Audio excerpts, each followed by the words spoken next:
주간이 휴가 기간이었어요.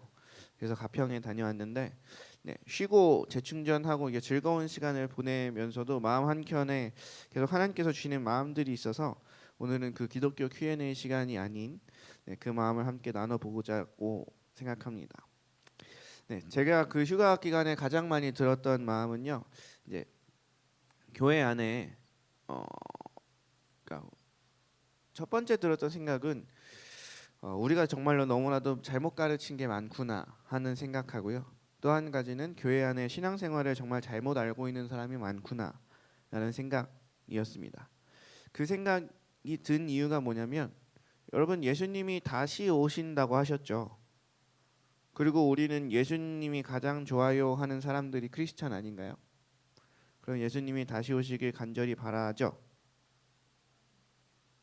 내일 당장 오셔도 괜찮아요? 한 시간 뒤에 오시면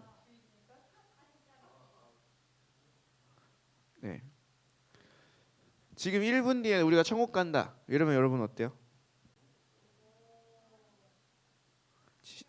자, 말 좀 바꿔서 1분 뒤에 우리가 심판대에 선다.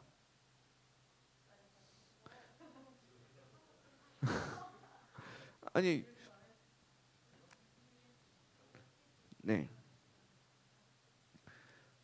여러분, 우리가 일단 천국 가면 되게 좋은 거 아니에요?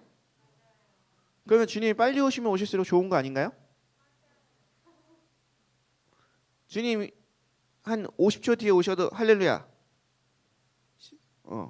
1년 뒤에 오셔도 할렐루야. 아니면 좀 약간 이 세상 좀 누려야 되나?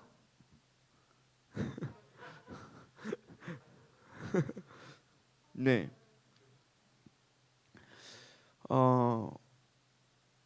진짜 크리스찬들은 진짜 다시 오실 예수님을 기대하며, 진짜 우리가 지금 계속해서 외치고 있는 초대교회 교인들은 예수님이 금방 다시 오실 줄 알았어. 그러고 살았어. 근데 진짜로 그것을 기대하고 기뻐하는 자들이 크리스찬들이었어요. 우리가 계속 배우고 있는 그 초대교회 교인들. 근데 여러분, 우리가 다행히 지금은 이제 주님이 당장 다시 와도 괜찮아요라고 말하지만, 제가 이런저런 루트로 다른 이제 교회 다닌다고 하는 사람들과 우리 교회를 포함해서 다른 교회 사람들까지 다 이렇게 얘기를 해본 결과 별로 그렇게 기대하지 않더라고요. 그 주님이 언제 오셨으면 좋겠어요 하니까 너무 빨리는 아닌데 또 너무 늦으면 또 아니고 어차피 근데 또 당장 오면 어떡할 거야 하니까 그건 좀 이런 반응들이 난 대부분이었어. 내가 휴가 때 그렇게 막 얘기하면서 이렇게 저렇게 연락 받으면서 했던 얘기들이.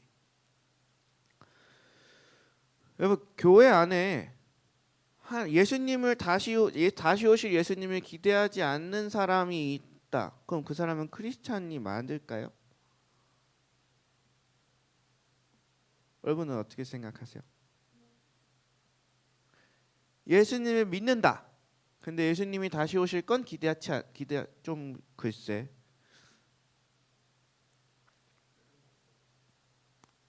근데 그때가 지금 당장이면 할렐루야.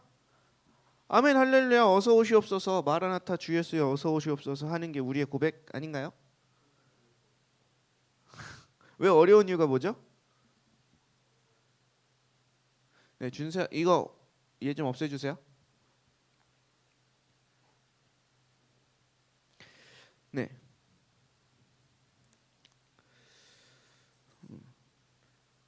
이 질문에 솔직히 우리는 즉각적으로 아멘이 잘 나와야 돼요.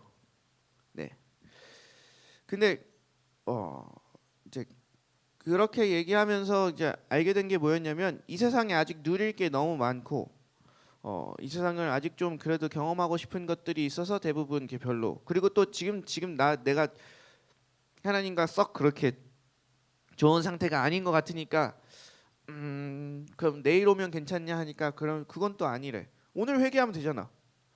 아무튼 그래서 약간 시큰둥한 반응이더라고요. 여러분, 천국은 영원한 생명이 있고 걱정, 근심, 질병 뭐 이런 거 하나도 없고 우리가 가장 사랑하는 그 예수님과 독사들이 어린 양과 뛰놀고 장난쳐도 물지 않는 참 사랑과 기쁨의 그 나라가 이제 속히 오리라 하는 그 나라가 진짜 우리가 가는 나라라고. 근데 천국에 당장 내일 간다고 해도 다들 반응이 시큰둥했었어요. 네, 제가 이번 일주일 동안 본 사람들의 모습은. 여러분, 이게 천국 소망을 품고 살아가는 크리스천의 모습일까요? 사도 바울은 이렇게 고백했어요. 하루라도 빨리 내가 천국에 가고 싶지만, 내가 주님 곁으로 가고 싶지만 주께서 내게 맡겨주신 사명이 있기에 나는 부득불 여기에 있어서 주의 사명을 감당한다 라고. 여러분들도 그렇게 살고 있는 거 맞아요? 당장 내가 천국 가도 아싸 이거지만 제가 이 땅에 있는 건 그래도 뭐 주님이 뭔가 나를 통해서 하실 일이 있으니까 이 땅에 남아있는 거 맞습니까? 진우도? 오, 네. 네. 초대교회 성도들은요, 이 천국 소망 때문에 기꺼이 그 십자가의 길, 그 고난의 길, 그렇지만 생명이 있는 그 길을 걸었습니다. 그런데 제 마음에 지금의 우리 교회들 상황을 보면 여러분들도 우리 다 봐와서 알 거예요. 그냥 제 개인적인 느낌인데 주를 위해서 고생하려 하는가, 주를 위해 손해 보려고 하는가, 주를 위해 죽으려고 하는가 라는 면에 있어서는 글쎄라고 생각이 드는 게 사실입니다. 예수님은 하나님의 뜻을 위해 힘들지만 본인의 생명을 다 버리셨고, 아버지여 내 뜻대로 하옵시고 주의 뜻, 그러니까 이 잔을 내게 옮겨주시길 원하시지만 그래도 내 뜻대로 마옵시고 아버지 뜻대로 하옵소서 하면서 생명까지 버리셨는데, 지금 대다수라고 표현하기 좀 그렇지만 교회를 다니고 있는 사람들의 일부는 그 신앙생활이 예수님을 닮은 모습일까?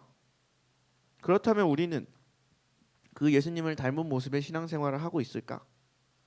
내가 예수님을 믿는다고 하면서 예수님을 닮은 구석이 하나도 없으면 어떻게 그분을 사랑한다, 그리고 그분을 믿는다, 또 천국에서 그분과 함께 살고 싶다라고 말할 수 있을까? 그래서 저는 여러분들에게 솔직하게 당부드리는 말씀은 그냥 교회를 다니고 있는 신앙생활을 담지 마세요. 만약에 교회 안에 그런 사람도 있고 안 그런 사람도 있어요. 개인적인 견해로는 안 그런 사람이 더 많기를 바래요. 그런데 어찌됐든 교회 안에는 진짜 그냥 예수님하고 전혀 상관없이 교회만 다니는 사람들이 있어요. 종교 생활만 하는 사람들이 있어요. 여러분은 절대로 그런 사람의 신앙생활을 닮으면 안 됩니다. 진짜 하나님의 말씀에 순종하는 사람들의 그 어른들의 본을 닮아가시길 바랍니다. 여러분들의 롤모델은 그냥 단순히 교회 열심히 다니는 사람, 열심히 예배를 참석하는 사람이 아니고 하나님의 말씀에 순종하는 사람이어야 해요. 네. 제가 여러 번 말씀드린 적이 있지만 저도 어른들에게 들으면서 제일 많이 화났던 게 신앙생활이란 게 늘 뭐 원래 이렇게 뜨거웠다가 차가웠다가 막 이러는 거야. 나도 처음엔 뜨거웠어. 막 이러면서 막 이러시는 분들, 혹은 마음은 원이로되 육신은 약하도다 막 이러면서 말씀하시는 분들, 네, 내가 지금 하나님의 말씀을 못 지켜도 하나님은 사랑의 하나님이니까 널 좀 봐주시지 않을까라는 말들도 들었습니다. 여러분, 이런 소리는 다 헛소리입니다. 네, 적당히 믿으라는 말은 절대로 듣지 마십시오. 많은 사람들이 하나님의 축복은 받기 원하면서 하나님의 말씀은 따르기 싫어합니다. 하나님을 사랑한다고 말하면서 세상 사랑하기를 주저하지 않습니다. 절대로 우리는 이런 신앙은 물려받을 수 없어요. 네, 교회는 한 지체 한 지체의 섬김으로 돌아갑니다. 머리 대신 예수님 앞에 성도 한 사람 한 사람이 그 자기 지체됨의 직분을 감당함으로 교회가 움직이죠. 그래서 그 속에는 어떤 한 성도가 이 봉사를 했다가 또 저 봉사를 했다가 또 다른 봉사를 했다가 또 내려놓고 또 저 봉사를 했다가 또 내려놓고 이런 과정들이 되게 일반적이에요. 이거 뭐 이렇게 봉사했다가 안 했다가 했다가 안 했다가는 그게 이상한 일은 아니에요. 근데 중요한 거는 어떻게 시작하고 어떻게 그만두는가가 중요한 겁니다.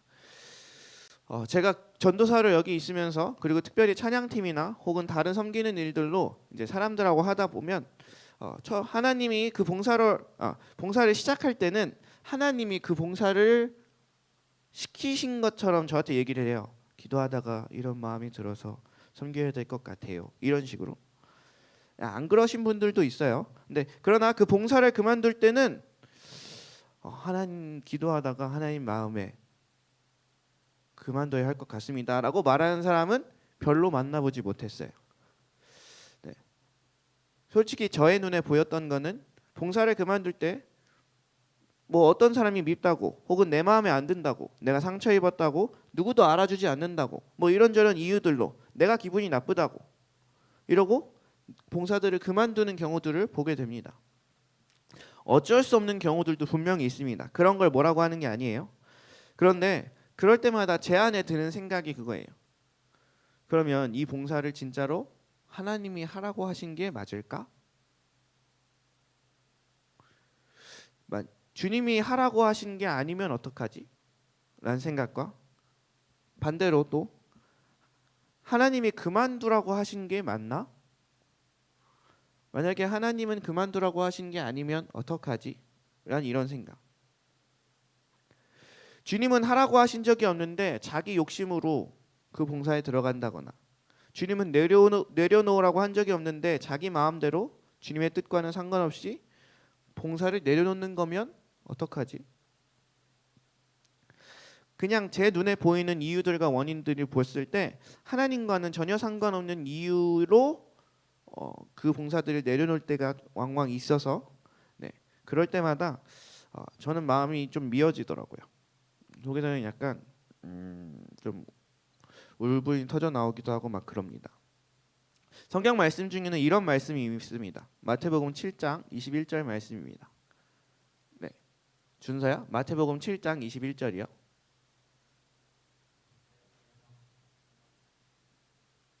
마태복음 7장 21절이요.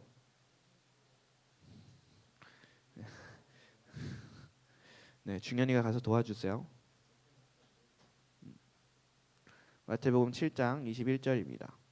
네, 제가 읽을게요. 나더러 주여 주여 하는 자마다 다 천국에 들어갈 것이 아니요 다만 하늘에 계신 내 아버지의 뜻대로 행하는 자라야 들어가리라. 사람들이 이 말씀을 많이 알죠. 여러분도 알고 있죠. 그럼 아버지의 뜻이 무엇인가? 그래서 그 아버지의 뜻을 찾기 위해서 진짜 많이 노력합니다.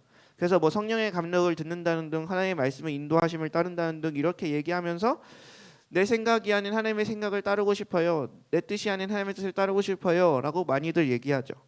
오늘 본문 말씀 로마서 12장 2절은 이렇게 얘기하죠. 너희는 이 세대를 본받지 말고 오직 마음에 새롭게 함으로 변화를 받아 하나님의 선하시고 기뻐하시고 온전한 뜻이 무엇인지 분별하도록 하라. 네, 우리가 그렇게 찾고자 하는 그 아버지의 뜻을 성경에서는 분별하라고 말씀하고 있습니다. 여러분 이게 그러니까 내 뜻인가 아니면 하나님의 뜻인가 이 생각이 내 생각인가 아니면 하나님의 생각인가 라고 분별하는 게 여러분 쉬우신가요? 오늘 나누시면서 어땠어요? 다들 쉽다고 하던가요?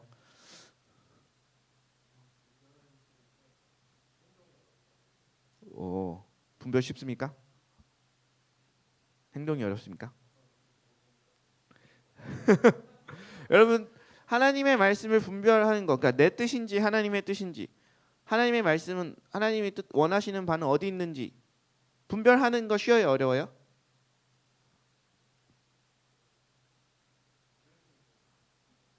본인이 생각할 때, 네, 이렇게 물어보면 대부분의 사람들은 이제 저는 거의 예외 없이 쉬워요라고 들어본 적은 없는 것 같아요.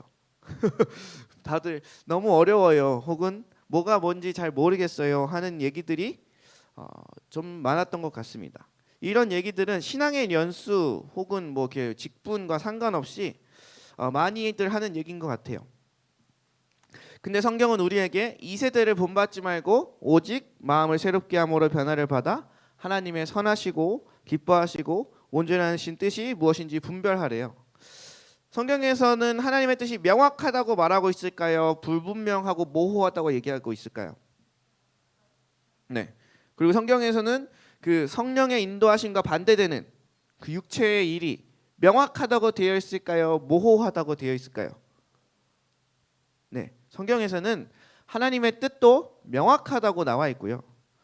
육체의 일도 명확하다고 말씀하고 있습니다. 그런데 왜 우리가 분별하기가 힘들까요? 혹은 분별은 됐는데 이것을 진짜라고 받아들이기가 쉽지 않을 수도 있고. 네. 오늘 말씀에 보면 처음 나오는 말이 너희는 이 세대를 본받지 말고 라는 말입니다. 네, 이거 좀 다르게 표현하면 갈라디아서 2장 20절 말씀입니다. 갈라디아서 2장 20절. 우리 너무나도 잘 알죠? 다 외우고 있죠? 띄워줄 거예요. 갈라디아서 2장 20절. 다 같이 빨리 띄워주세요. 자, 내가 그리스도와 함께 십자가에 못 박혔나니 그런즉 이제는 내가 사는 것이 아니요 오직 내 안에 그리스도께서 사시는 것이라.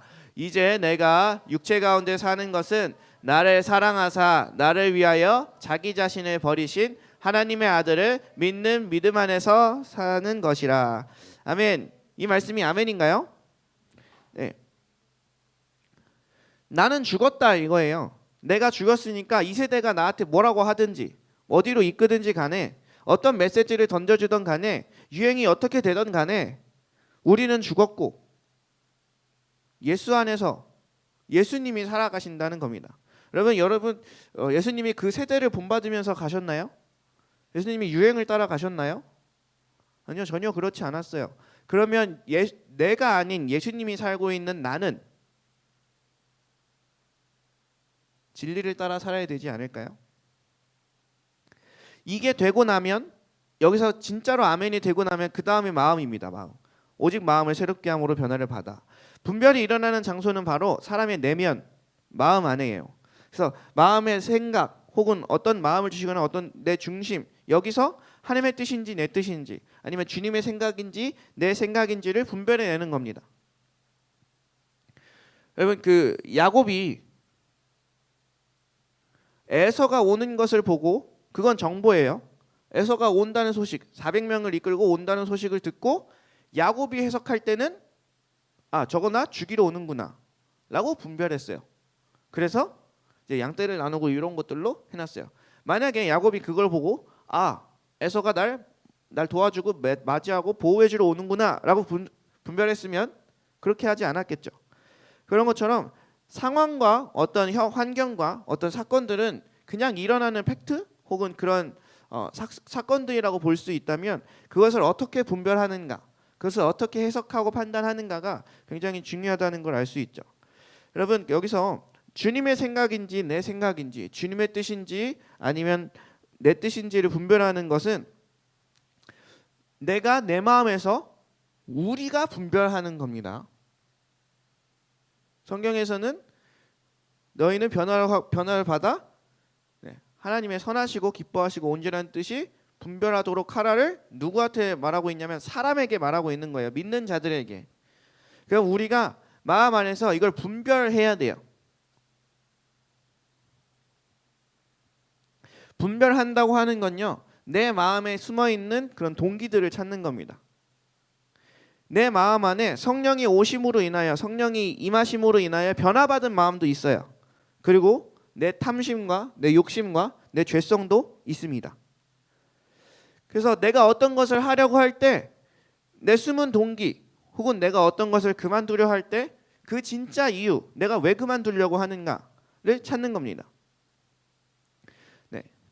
오늘 말씀의 제목이 분별의 필요 조건이라는 말씀의 제목을 가지고 있습니다. 분별의 필요 조건. 여러분 분별하기 위해서 가장 첫 번째 필요한 필요 조건이 뭘까요? 필요 조건. 바로 내 마음을 들여다보는 일이에요. 저는 개인적으로 한국인들이 이게 진짜 약하다고 생각해요. 자기 내면, 자기 삶을 돌아보는 일. 그래서 성공하는 사람들을 뭐 공통적으로 조사해 보니까 자기 성찰 능력이 굉장히 높았다. 뭐 이런 얘기들이 있더라고요. EBS에서 한번 본 것 같은데, 여러분 실제로 여러분은 여러분의 마음을 얼마나 들여다보고 계십니까? 24시간의 시간이 있다고 쳤을 때 내 내면, 그러니까 내면이라고 하면 내가 어떤 걸 어떤 생각을 하고 있는가, 혹은 내가 이런 걸 느꼈을 때 내가 상처받았구나, 혹은 내가 뭐 이렇게 했을 때 나 지금 배고파서 이러고 있구나, 내가 지금 화가 난 건 저 사람이 나한테 이상한 얘기를 해가지고 내가 기분이 상한 거구나, 이런 식으로 자기의 행동이나 자기 내면을 들여다보는 일들을 24시간 중에 얼마나 하세요? 절대 빼고 다 안 하는 것 같기도. 네. 한국의 크리스천들이 분별에 실패하는 대다수의 이유는 하나님의 뜻이 불분명해서도 아니고, 내 열정이 부족해서도 아니고, 자기 마음을 들여다보는 시간이 턱없이 부족해서 그런 것은 아닐까. 내가 어떤 동기로 무슨 생각을 가지고 이 일을 하고 있는지 잘 생각을 하지 않습니다. 여러분 공부 왜 해요?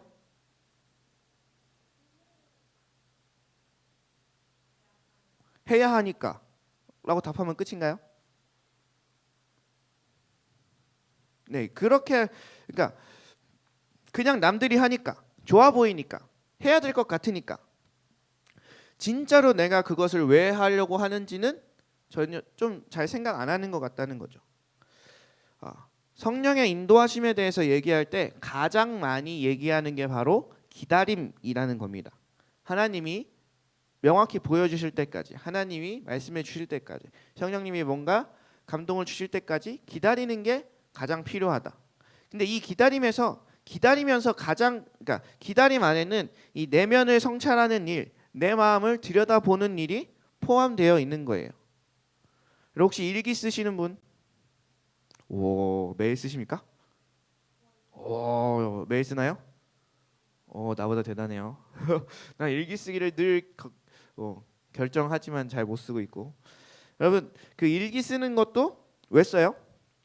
일단 뭐 자기 삶을 기록하는 것도 있겠지만, 자기 삶을 돌아보면서 내 내면을 한번 들여다보는 거예요. 내 하루를 들여다보면서 내 마음을 들여다보고 내 내면을 들여다보는 일들을 하는 겁니다. 그런데 대부분 사람들이 하나님의 뜻을 찾아 기도할 때는 어떨 때일까요? 그렇게 여유로운 때가 아니에요. 천천히 내면을 이렇게 생각하면서 내가 그때 왜 그렇게 행동했지, 이렇게 곰곰이 생각해 볼 만한 이제 그런 여유로운 때가 아니고, 막 어떤 문제나 어떤 갈등들이 턱 끝까지 막 차올라 가지고 막 뭔가 일이 급박하게 돌아갈 때, 이럴 때 하나님의 뜻을 찾습니다. 애초에 그 일이 일어나기 전이나 혹은 여유로울 때는 하나님의 뜻을 별로 안 찾다가 이러니까 내 마음을 들여다볼 시간이 별로 없는 상태로 빨리 답을 얻으려고 하다 보니, 내가 기도하다 안 되면 이제 목사님께 물으러 오고, 내가 기도하다 안 되면 저기 기도 많이 하신다는 그 집사님께 한번 또 같이 물어보고, 이런 일들이 일어나는 거죠. 네, 여러분은 자기 자신의 마음에 대해서 얼마나 알아요? 내 성향, 내 성질, 내가 약한 거, 내가 강한 거, 혹은 내 마음이 어떤 방향으로 가길 좋아하고 막 이런 거, 내 내면에 대해서, 나 자신에 대해서 얼마나 많이 아시나요? 하루에 본인의 마음이나 내면에 대해서 생각하는 시간이 얼마나 되시나요? 여러분 이것도 연습이 필요합니다. 처음에는 잘 되지 않아요. 그래서 내 마음의 진짜 이유, 숨은 동기를 찾는데 시간이 처음엔 정말 많이 걸려요. 이렇게 생각해 본 적이 없거든. 근데 이것도 하고 또 연습하고 훈련하다 보면 자기 마음의 숨은 동기를 찾는데 능숙해지기 시작해요. 그러면 그 사람은 분별이 빨라지는 거죠. 자, 성경 말씀은 어렵지 않아요. 근데 사람들은 여러분 성경 말씀 쉬워요, 어려워요? 네, 저는 어렵지 않아요 얘기하고 여러분은 어렵다고 얘기하고, 그럼 나는 성경을 많이 알아서 그렇게 얘기할까? 그렇지 않아요. 제가 쉽다고 얘기하는 이유는요, 성경에서 명백하게 얘기한 게 있어요. 그것만 지키며 살아도 우리는 정말 잘 될 겁니다. 진짜 숨김없고 뭐 다른 뭐 이렇게 뭐 논란의 여지가 없이 명백하게 얘기한 게 있어요. 뭐가 있죠? 십계명. 자, 우리 십계명 한번 외워볼까요? 1계명이 뭐라고?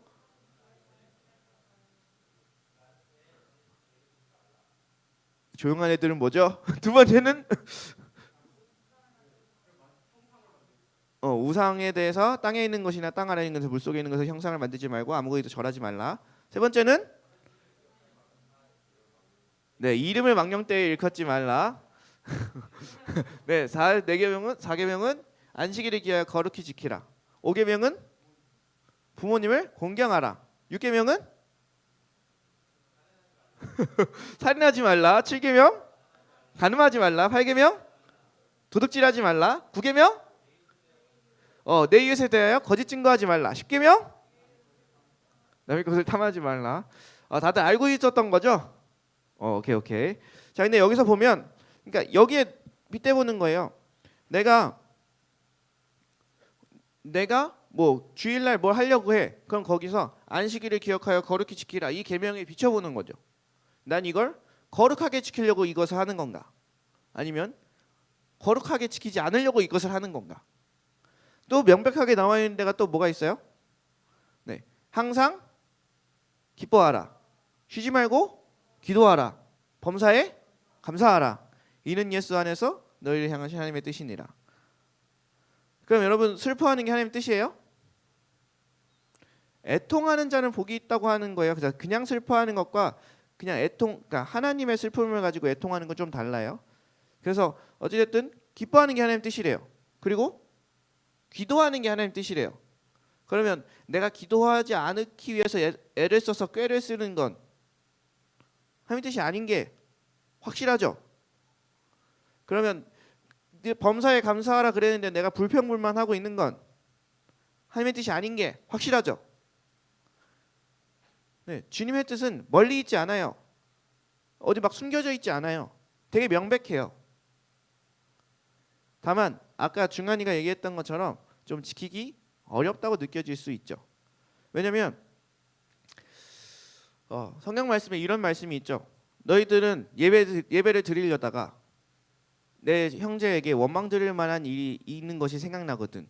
그 재물을 제단 앞에 내려놓고 먼저 가서 사과하고 화해하고 그리고 와서 다시 예물을 드리라. 원망 드릴 만한 일이 생각났어. 그 친구에 가서 사과합니까? 그러긴 좀 나도 잘못하긴 했지만 걔도 약간 이렇게 되면서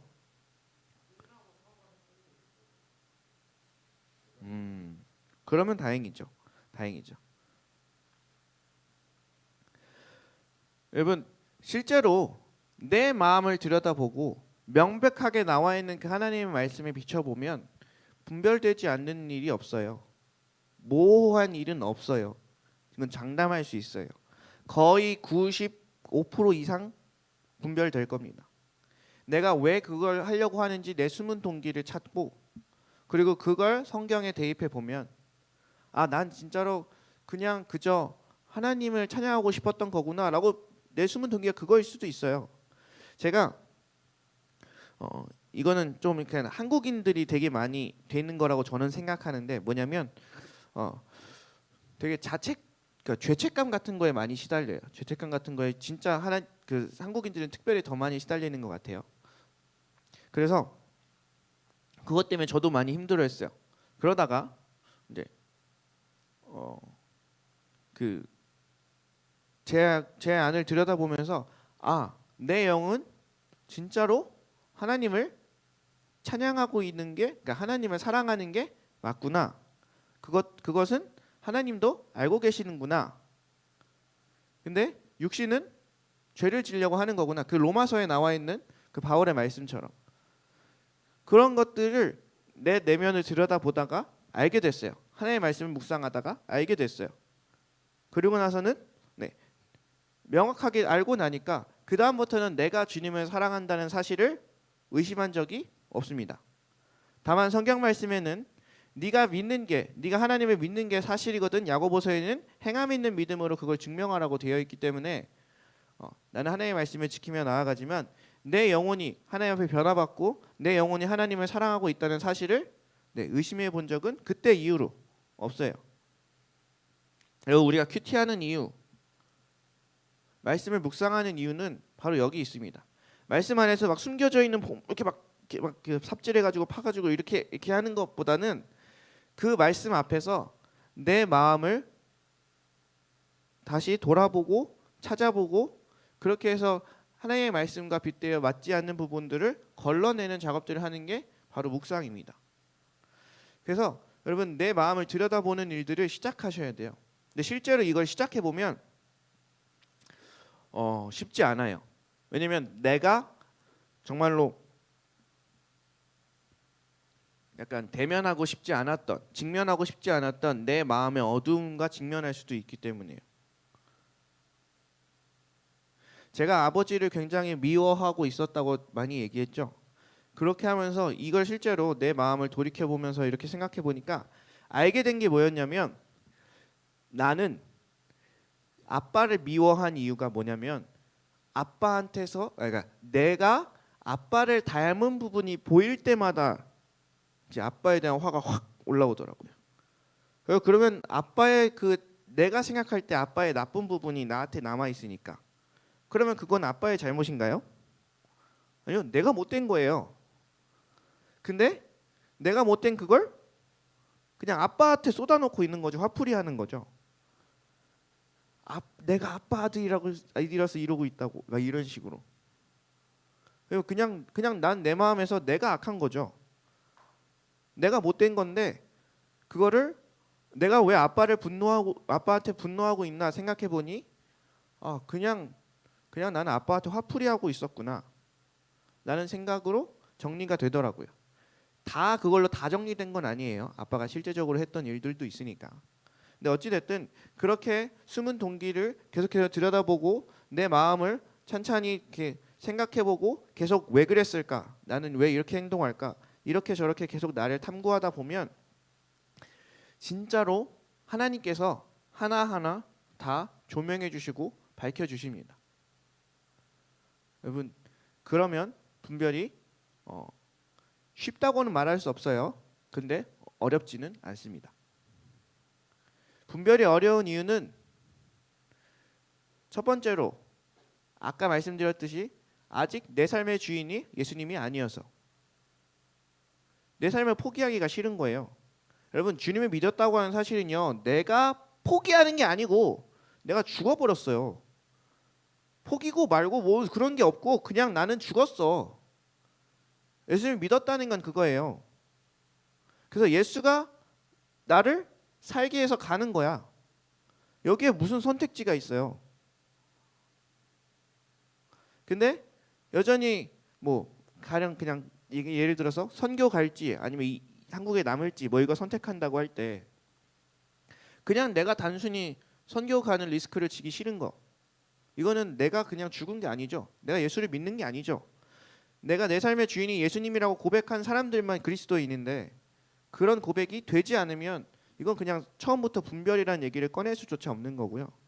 그 다음에는 내 마음을 들여다보아 내 숨은 동기를 찾으면 다 분별됩니다.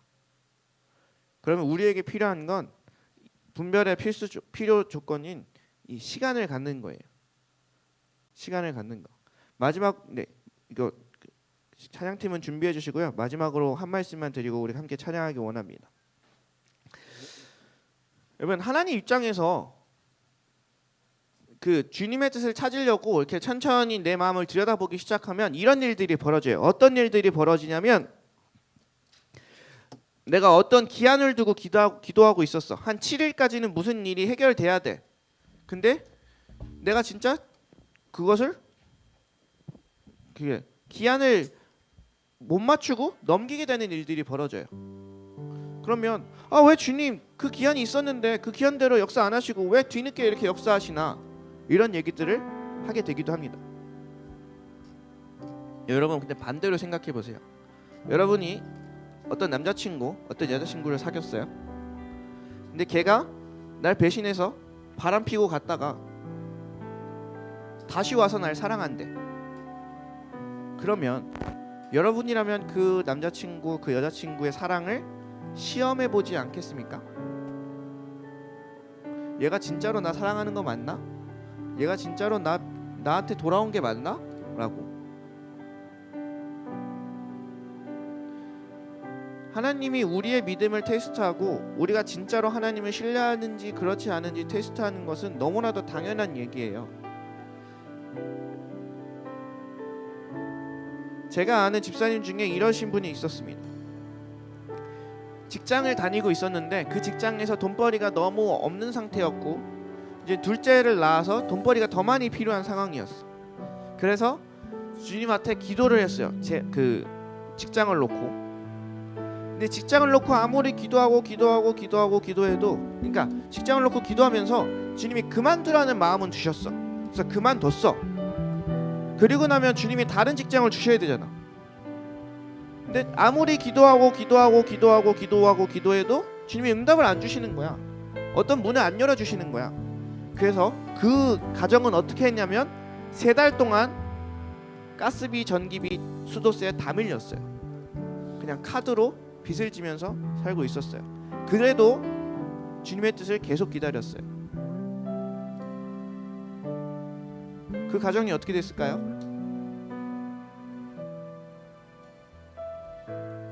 네, 주님의 뜻에 따라 정말로 좋은 직장으로 옮겨갔죠. 여러분, 우리가 그 하나님의 분별하심, 하나님의 뜻대로 가려면 결단해야 되는 게 한 게 있어요. 세상의 시간표대로 살지 않는 걸 결단해야 돼.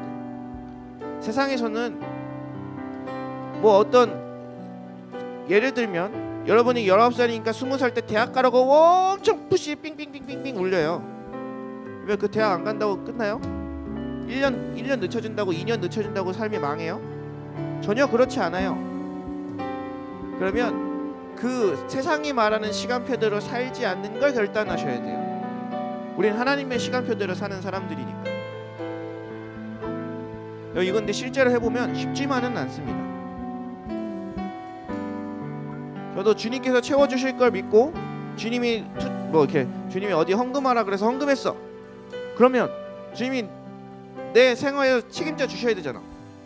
근데 뭐 핸드폰비가 연체된다거나 가스비가 연체된다거나 하는 일들이 일어나기도 해요. 근데 그런다고 인생이 망해요? 아니요, 전혀 그렇지 않아요. 나는 하나님의 말씀에 순종했으니 하나님의 시간표대로 잘 가고 있는 거예요. 여러분, 우리는 이제 세상의 시간표, 세상에서 말하는 그런 세상의 그 이 세대를 본받지 않고 오직 하나님의 그 시간표대로 내 마음을 천천히 들여다보면서 하나님 앞에서 내 동기를 하나하나 점검해 나가면서 주님의 시간표대로 살아가기를 축복합니다. 우리 이 시간 다 같이 믿음이 없이는 함께 찬양하시면서 같이 기도하도록 하겠습니다.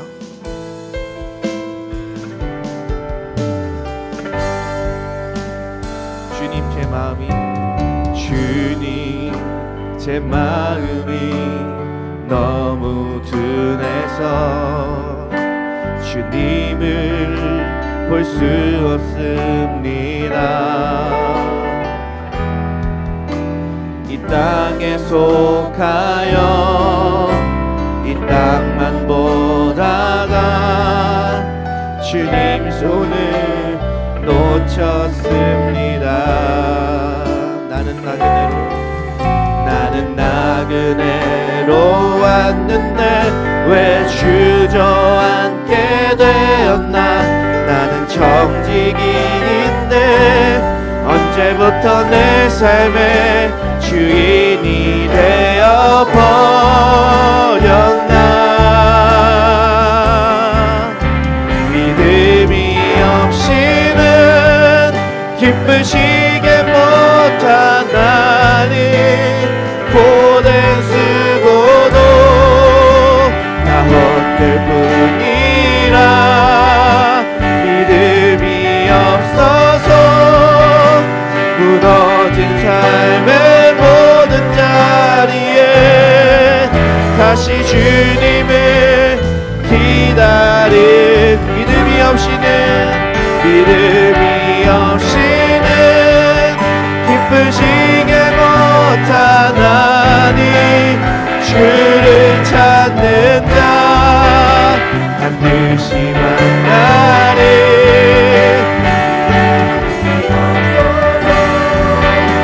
무너진 삶의 모든 자리에 다시 주님을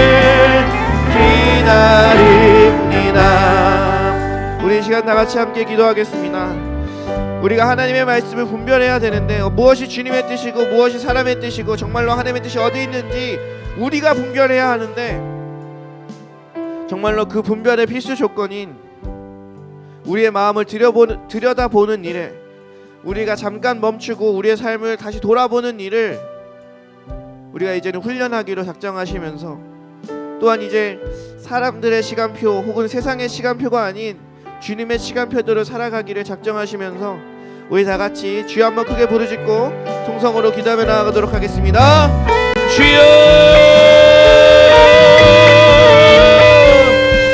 오늘 이 시간 가운데 충만하게 역사하여 주시옵소서. 오늘 이 시간 가운데 오직 우리에게 주님 분별의 지혜를 허락하여 주시옵소서.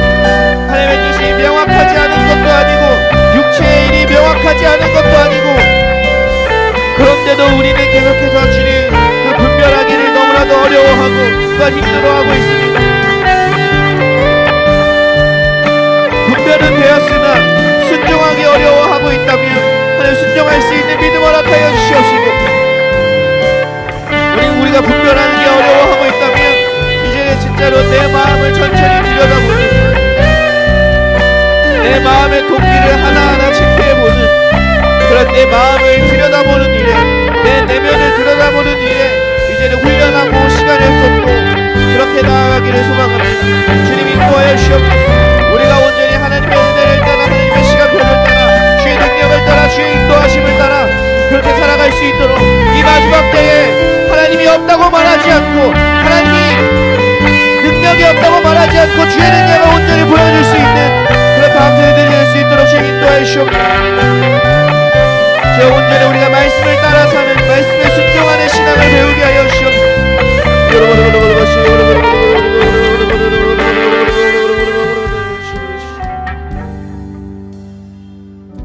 하나님 아버지 감사합니다. 지금 오늘 이 시간 가운데 여기 모인 사람 모두가 이제는 결단하며 나아갑니다. 이제는 이 세대가 짜놓은 어떤 메시지나 또한 어떤 시간표나 그런 것들을 따르는 것이 아니라 오직 성령님께서 인도하시는 대로 그렇게 우리의 인생이 흘러가기를 소망합니다. 하나님 또한 그 일들을 분별하는 데 있어서 이제는 우리가 노력하기를 소망합니다. 그냥 단순히 누군가 분별해 주기를, 하나님이 어떤 기적같이 베풀어서 알려주시기를 바라는 것보다는 내가 내 삶을 천천히 들여다보고 주의 말씀 속에서 계속 묵상하며 내 마음에 있는 숨은 동기를 찾아내고 내가 하려고 했었던 그 모든 생각들과 모든 그런 행동들의 진짜 이유들을 찾아낼 수 있는 그런 자기 성찰이 가능한 자들로 주님 우리 세워주시옵소서. 그렇게 찾아낸 우리의 동기들이 오직 하나님의 말씀 앞에서 거룩하게 바뀌어나가기를 주님 소망합니다. 감사합니다. 살아계신 예수님의 이름으로 기도드렸습니다. 아멘. 우리 다같이 주기도문 하심으로 예배를 마치도록 하겠습니다. 하늘에 계신 우리 아버지여, 이름이 거룩히 여김을 받으시오며 나라의 임하옵시며 뜻이 하늘에서 이루어진 것 같이 땅에서도 이루어지이다. 오늘날 우리에게 일용할 양식을 주옵시고 우리가 우리에게 죄 지은 자를 사하여 준 것 같이 우리의 죄를 사하여 주옵시고 우리를 시험에 들게 하지 마옵시고 다만 악에서 구하옵소서. 나라와 권세와 영광이 아버지께 영원히 있사옵나이다. 아멘. 아멘.